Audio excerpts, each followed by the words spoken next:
សូមគោរពបងប្អូនជនជាតិខ្មែរទាំងអស់នេះជាអត្ថបទនិយាយអំពីអត្ថប្រយោជន៍ផ្លែត្របែកនិងការពារពីជំងឺផ្សេងថាជួយសុខភាពយ៉ាងណាផ្លែត្របែកជាផ្លែឈើដែលមានអត្ថប្រយោជន៍ច្រើនសម្រាប់សុខភាព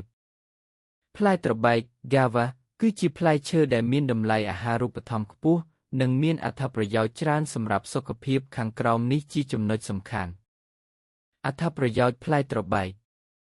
សម្បូរទៅដោយវីតាមីន K ផ្លែត្របែកមានវីតាមីន K ខ្ពស់ជាងក្រូចដែលជួយពង្រឹងប្រព័ន្ធភាពស៊ាំនិងការពារការឆ្លងជំងឺជួយប្រព័ន្ធរំលាយអាហារមានជាតិអាស៊ីតនិងសរសៃ Fiber ដែលជួយបន្ថយបញ្ហាក្រពះនិងធ្វើឲ្យការរំលាយអាហារល្អជួយបន្ថយជាតិស្ករក្នុងឈាមសម្រាប់អ្នកមានជំងឺទឹកនោមផ្អែមផ្លែត្របែកអាចជួយគ្រប់គ្រងកម្រិតស្ករល្អសម្រាប់បេះដូងជួយបន្ថយកូលេស្តេរ៉ុលអាក្រក់និងគាំទ្រសុខភាពបេះដូងជួយថែរក្សាស្បែកវីតាមីននិងសារធាតុប្រឆាំងអុកស៊ីតកម្ម Antioxidants ជួយការពារស្បែកពីភាពចាស់មុនអាយុការការពារជំងឺ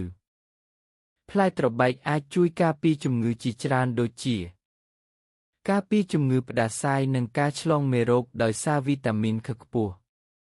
បន្ថយហានិភ័យជំងឺមហារីកដោយសារសារធាតុ Antioxidants ការពារជំងឺបេះដូងដោយគ្រប់គ្រងជាតិកូលេស្តេរ៉ុលជួយការពារជំងឺទោសលាមកដោយសារសរសៃអាហារសេចក្តីណែនាំគួរញ៉ាំក្នុងបរិមាណសមរម្យមិនលើសពេកលាងឲ្យស្អាតមុនញ៉ាំអ្នកមានជំងឺក្រពះគួរពិគ្រោះគ្រូពេទ្យ